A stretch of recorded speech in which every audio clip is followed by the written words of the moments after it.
All right, guys. So our topic is still the same: quantitative composition of compounds.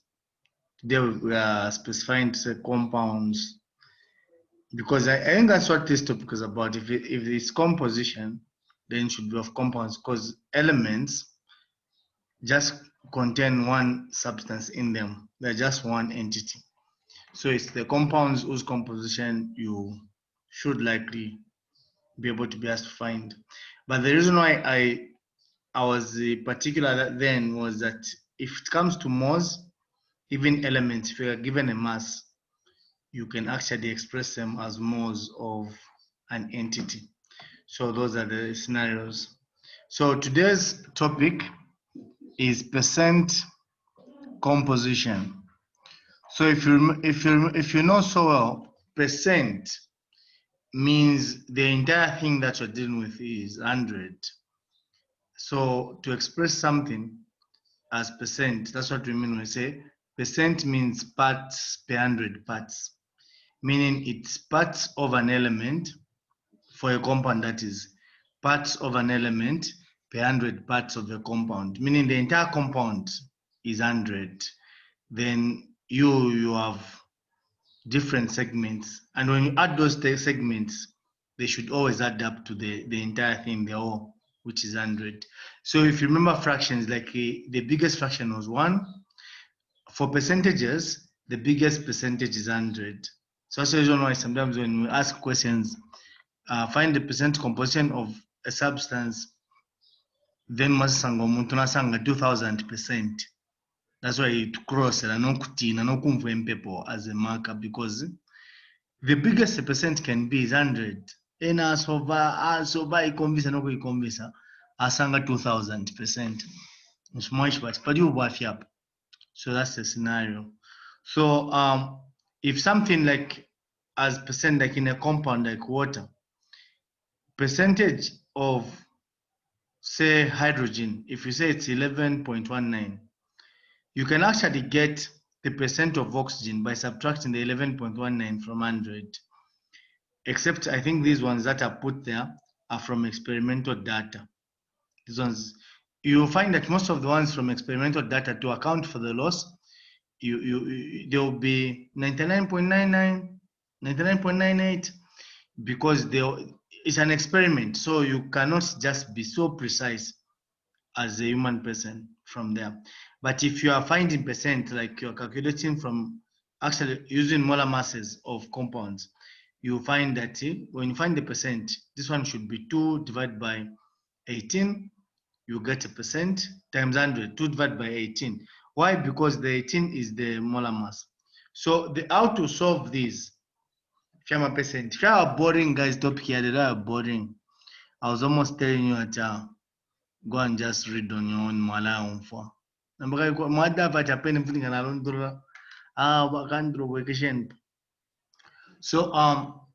the total mass of the element over the molar mass of the element times 100 gives you the percent of the element. So this formula, if you can see it, there's an equals here. And knowing how to change the subject of the formula, you can even be asked to find the total mass of the element if the molar mass is known and the percent of that element is known. Why? All you have to do is divide E, divided by, this one is being divided here, it will go and multiply there. So you can actually change the subject to a formula here and solve. So when you are solving, there's something about percent composition by mass and moles. You differentiate them when you're working them out, especially for different compounds. These are the two examples that are trying to illustrate that. You have sodium chloride and potassium chloride. The chloride ion is the same in both. So if this is 1 more sodium chloride, because it's 1 more, we calculate percentages from 1 more. So 1 more sodium chloride will be 1 more sodium ions, 1 more chloride ions. 1 more potassium chloride will also be 1 more potassium ions, 1 more chloride ions. Because when this one ionizes, just ionizes to K plus Cl minus. The same case with 1 on top. but the percentages will be different by mass. Why? Because what affects the percentage is the amount of the other element as well. Like sodium is less than potassium, definitely.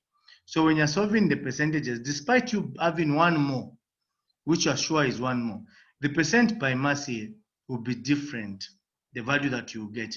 Although the mass that has entered in your calculations will be the same in both. Like even here, you add 35.45 grams. So that is the case. So what we mean is even if you have one more in each, comparing with what it has bonded with, what it has combined with, the percentages will be different. Like say for sodium, it's 22.99 grams. You add plus 34.45, you get 58.44. That's a molar mass. So this molar mass is what you'll be putting down there and multiplying by 100. So for sodium, you will say 22.99 over 58.44 times 100. You get this. For the chloride ion, you get 60.66. Masikisinga yafula ba SDA balatina sana. So ba SDA mwabe na kule mba dimbi 6 imofye na 7 imofye. Bala didi mukama na mbanga yafula sana. So those are things. We have Adventists here, don't we? Ayin guys, bufin dembe pesha. Dembe pesha. Tamutino kule mbama 6 ayeng. Adventists. We don't have. So this year. So these are the scenarios. So guys, for potassium chloride, you do likewise. So you realize that despite it being one more of chlorine, this one will be 47.55, the other one was 60.66. So those are the scenarios. So this is what I was trying to explain. You have one more sodium, one more chlorine, one more chloride, and the percentages are like this. One more potassium, one more chloride. So meaning the number of molecules of both in both of the chloride ions is the same, but the masses are different. The percentages by mass are different because why? Because of the presence of how much the other thing is. So that is the scenario. Meaning you don't just get percentages and conclude that the masses are different. You look at what it is that you have. So the next example just dealt with something that had more, because KCl would be misleading, because it means someone may just be getting K39.1 as in the No, you also look at how many they are there. So for this one, there are two potassiums in potassium sulfate. So you have 2 times 39.1. Then this is this 2.07. Then that is 16. So those ones, the 16 for oxygen are 4 of them. So you add to get the molar mass. This is how you get. I'm sure guys you did molar mass in grade 10. Then you get your percentages likewise. You get your percentages likewise. So you divide by the molar mass, molar mass, molar mass. If you look at this one, this is not just the molar mass of one potassium. It's a mass of 2 potassiums. So because there were 2 of them. So 2 times 39.1 is actually 78.2. So that's why we have 78.2. And this is actually 4 times 16, which is 64. That's what you have. You have to get the total mass of a particular element. Then you divide. That's the scenario. So now, for the next one, for our practice, we have calcium nitrate and potassium. Is this a chlorate or chlorate? Chromate, potassium chromate. So we have calcium nitrate and potassium chromate. So you guys, I'm sure you are tempted. Let's check out the first 3. Jacqueline, calcium is 40 times 1, yes. 14 times 2, yes, because there's a 2 outside the brackets. There's a 2 outside the brackets there. So there's a 2, this 2 affects everything inside there. Let's see if she has also done by 6 there. 16 times 6, 196. Wow. This is encouraging. This is encouraging. The same Jacqueline, the second one. Oh, Jacqueline Mudibamano. Now for me and Stoman. Wala banokulaba, utumatotos what we can happen next year. This is encouraging, madam. So that's the scenario. So these are just practically like this, like our friend Jacqueline has done. As our friend Jacqueline has done. Oh, but Jacqueline Mafumi and Stone. Congrats, eh? Even Mapalo is doing the same thing. You guys are really encouraged. Yeah, this is the way to go. Keep up, guys. Keep up. Girl power. Girl power. Ba Jose, nabena na bachaya. Wow. Although ba Jose, mwala master mulembere fu muisangire. Kuilanga if it's a test, mambo kusanga so people will accuse you at kachoko mufumishe.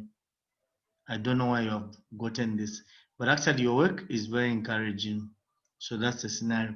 So now when we move, this one is from the formula. So that's the case from the formula. So now if you are from experimental data, you don't actually look at the nature of the products formed, because from the experimental data they give you exact amounts that react. So they tell us to say 1.63 grams zinc combines with 0.4 grams oxygen. So all that oxygen, even if it's O2 there, because we know that the formula for zinc oxide is ZNO. You don't divide anything. All this oxygen becomes the O. All of it becomes the ZNO. Because we know that in a chemical reaction, there's rearrangement of atoms. So the O2 rearranges and becomes O just. All of the oxygen is part of the oxide. So this is the case. So one of the things that I didn't mention is that if someone says an oxide of zinc contains 70% zinc, now for a question, find maybe the percent of the other substance. The word oxide has been mentioned, meaning it's only zinc and oxygen. So oxide is zinc and oxygen. Sulfide is a metal and sulfur. Nitride is a metal and the nitrogen, if we were looking at it from the ionic perspective. So the other percentage, now 70%, you should remember that percentages add up to 100, meaning the other percent should just be 100 minus 70, nishwasanga ya oxygen. Sometimes you don't what mass 18. I've brought a question like that, that's why I'm emphasizing it. I brought a question and said, an element containing nitrogen, oxygen, and carbon contains 30% hydrogen, 30% carbon, 40%, 50% oxygen. What is the empirical formula? What did the fire burn? 24 hydrogen percent. They just forgot that all you needed to do is add the two you've been given and subtract from 100 to get the other one. So those are the scenarios. So for these ones from experimental data, they are very simple. All of this is zinc. All of this is oxygen. They combine all of them to become zinc oxide. So kuya bulafie, you just add and get a total of the mass. So you just add and get the total of the mass. What is 1.63 plus 0.4? You get something like 2.03 grams. So percent, you just put the mass you are given for the zinc over the total mass that you have added, you get. If you want, you can even just subtract from 100 to get the other one. So that's the scenario. So the fact that this is 0. These, all of them should add up to 100. There's something wrong with the book, because the total was the same. So there's something wrong with the book. Total. So these are scenarios. So for aluminum, you should just have used 13 and 53.18. You should not look at the fact that you've been given CO2 Then in the formula, there's CO3. You just know that all the chlorine goes and forms Cl3. So that's the reason in there. So you must be very clever when you're working these things out. So at the disadvantage. Let me see. Yes. 13 plus oh Jacqueline Nachaya. Oh my bad Jacqueline Namfumin store. Wow. Wow. Ganambo kupera mabonus momo bakalapoka imomwe bali participate so. Mapalo, Jacqueline, Joseph, yes, Chadrick. Yeah. It's very encouraging to participate like this because sometimes what happens is that people come and ask who is reliable in that class. Should I mean Shibakai? So me, all I'll do is get a pen. Who's reliable in that class? We want someone who will check with my attachments for 2 months. I will tell go have a participate. So participate. So the key now, if you actually if you sana power to the G10. So upper number is empirical formula and molecular formula. So the empirical formula is the simplest formula that shows the smallest whole number ratio of atoms in a compound. The formula that gives the smallest whole number ratios of atoms in a compound. For ionic compounds, especially the binary ones, almost always for ionic compounds, almost always what you get is the empirical formula. For ionic compounds, what you get is the empirical formula. So even when you are solving for ionic compounds, if they give you sodium and oxygen or something, when you are solving that, the formula that you get will ultimately even become the molecular formula. Because all the time when you write these, when you're exchanging the charges and all, we always write them in the lowest terms. So the empirical formula has the elements in their lowest terms. The empirical formula has the elements in their lowest terms. So we explained why empirical formula, because we have every element in a compound is in all number ratios. Takuwa hapa C 2.5. Takuwa hapa hiyo. All of them are C3, C shan, all numbers. You don't have fractions there. And then all of them, they have specific atomic mass. So those are the scenarios. So always write them in their simplest ways, I'm sure. So your job, guys, for empirical formula, the empirical formula is like to solve the empirical formula. I want to explain a party empirical formula. So you should always write them as small or number ratios. Then, when you are solving for empirical formula, the only ones you round off ngole divide moles, but I have to explain it properly like that. So I wanted to come up when you are solving, because there's this thing I've highlighted there. But then when you are solving now the strategy is that if you're given percentages, you assume them as masses. The percentages, you assume them as masses. So you assume that the total mass is 100 grams if it's percentages. If you're given grams ultimately, you just go ahead and solve, you convert it into moles. So the second step is convert into moles. So if you're already given grams, you just convert into moles.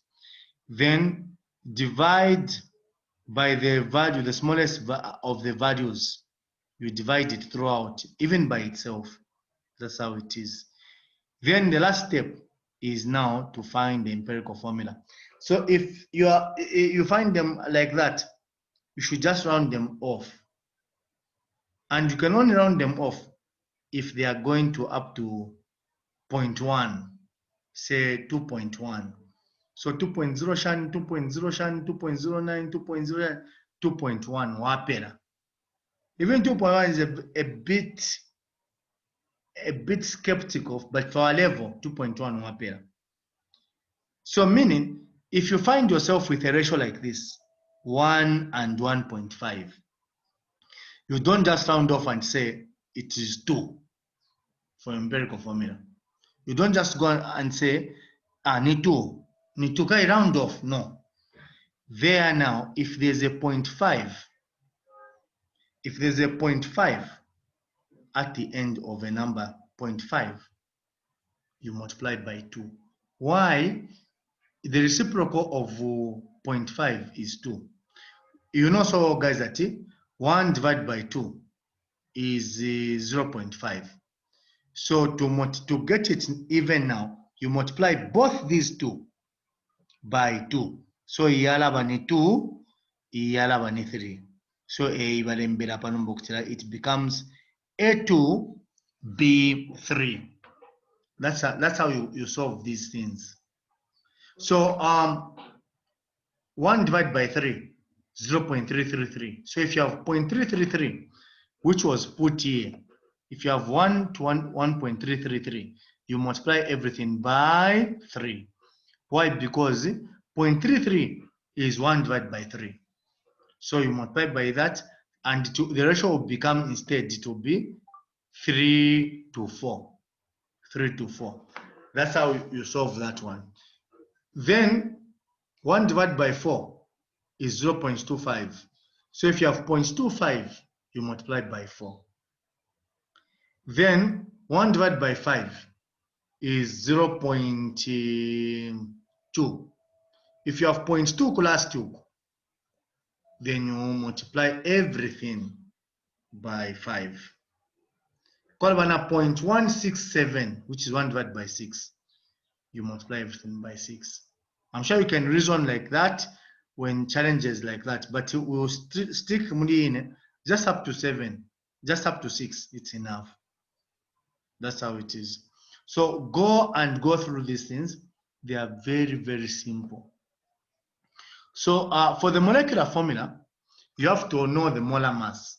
When you know the molar mass, then you also have to know the empirical formula. That's all.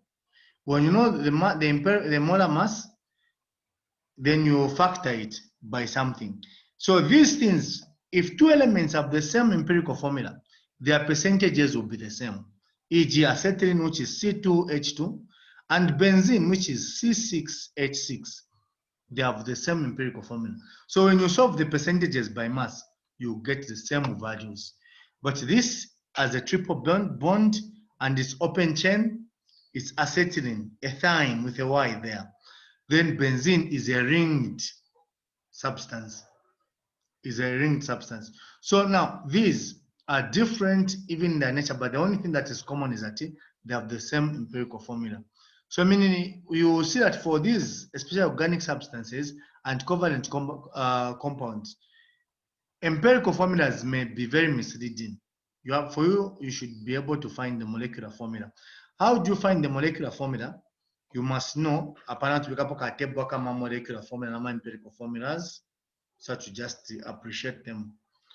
So this one, guys, you must multiply by a factor like this one here. HF open brackets N, that's your factor. The N may be 1, 2, 3, 4. So how do you get that N? N is equal to the molar mass which you must be availed with over the mass of the empirical formula, which you calculate from the empirical formula that you calculate or be given. So that's how you go about these things. So I was solving some examples because abstract concepts are very difficult, guys. No, empirical formula, molecular formula.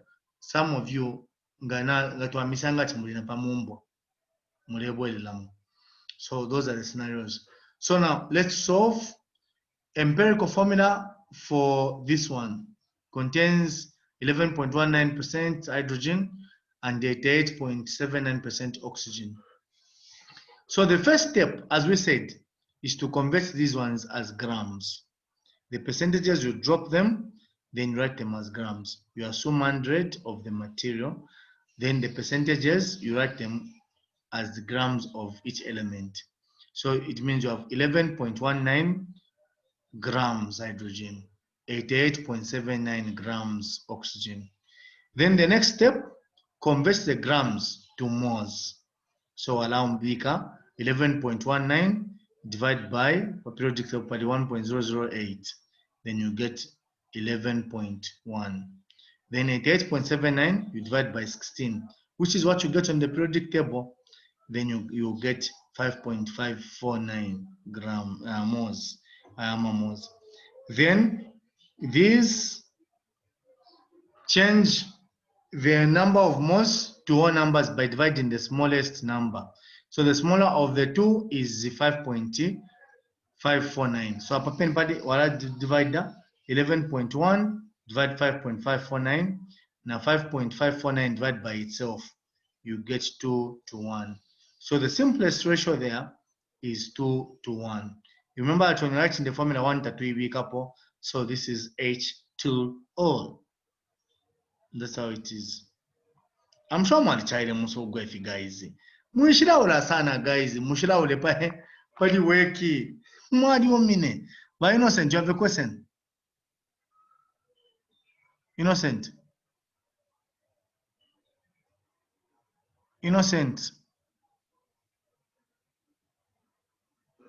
My question is that can the high school formula for solving empirical formula still be applicable on this one? If it's given the answers, sir. If it's giving you the same answer, please use them. I've time without number. I've told you that stick to the methods that stood with you. Well, I'm not here to format you, but to share knowledge with you guys. So in fact, when I say a very beautiful formula, I can even teach it to the next intake after you. So I teach you, you also teach me.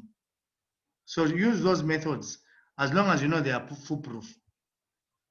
So for this one now, we have iron, a sulfide of iron.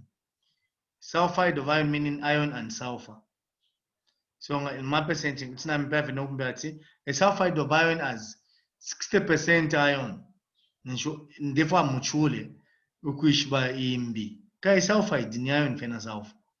So you should remember that the other one is sulfur, and how you get that one is to subtract from 100. Kangani percent. Subtract from 100, you subtract, and then you get. Tulachala sana masetting muskulu masetting. So those are the scenarios. So these are already masses, so there's no assumption. You just go direct and convert to moles. Okay, the masses are known, so we use them directly. It's written here. So you convert to moles.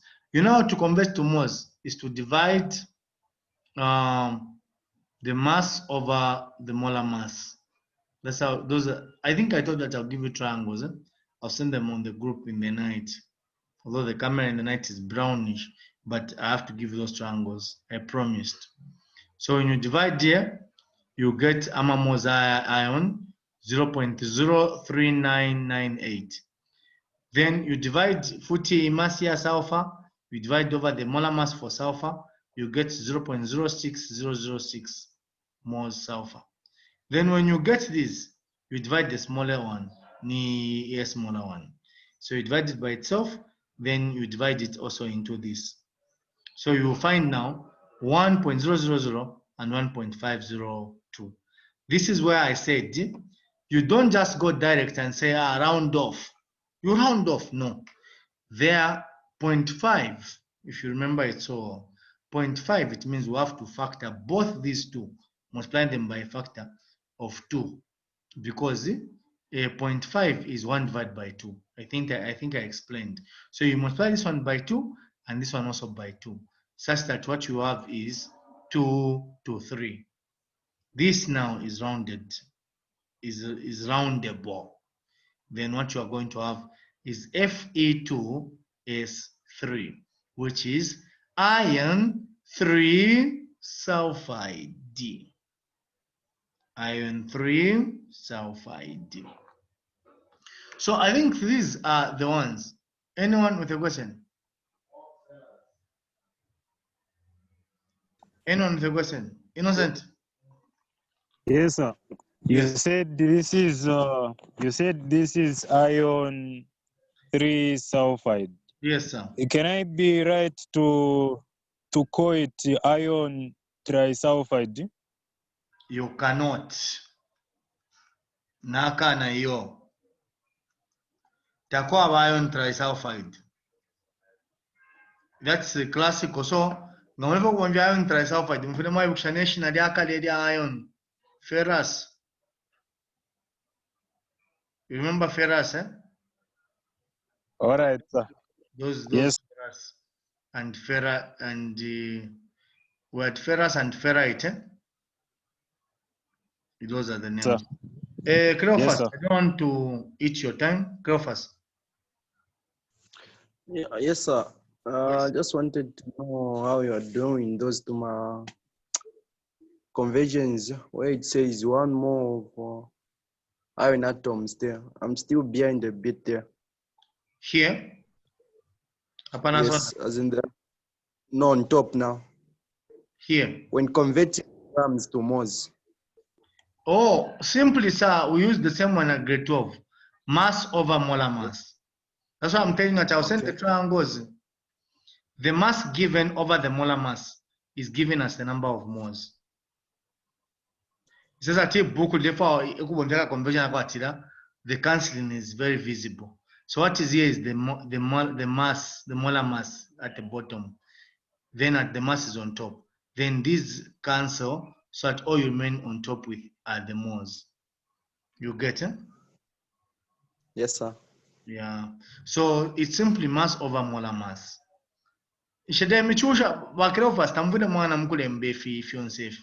Just do number of moles equals mass over molar mass.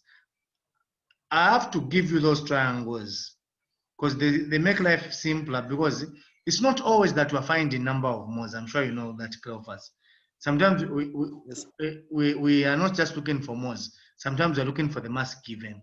So if you have your triangle, you know that the mass is equal to the number of moles given times the molar mass. That's why I said that I promised you Nalava, but by today, by tonight, I just have to remember. So I sent it so that even by WhatsApp, you guys can have something. Anyone, guys? Anyone? Let's know to have samina mulibe na Cleophas abakwati Cleophas ngaipusha. Mwamba no kumutumira bana mutumira na message ipushe 9. Even you can ask. Baba Stefania. Baba Stefania mule ipiga?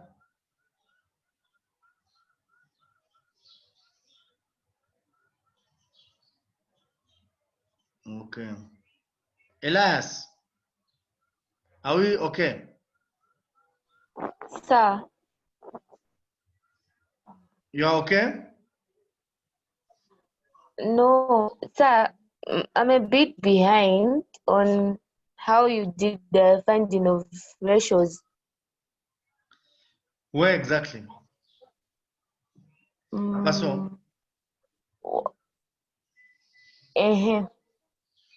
I said when you divide 11.11, you understand that you have to divide the smaller one, yeah? Yes. Yeah, when you divide the smaller one, if it ends with a 0.5, then you have to multiply both by a factor of 2, because 1 divided by 2 is 0.5. I'll send those values on a paper. We remain with 1 minute. But just remember that you divide what is the smallest there, and then you can only round off if it's ending with a 0.1 or 0.000 something. But if it just goes beyond 1, then there should just be definitely a factor that should multiply with everything to round off. Continue working hard, guys. Time is not with me to incorporate a question. I hope when I send those ratios and the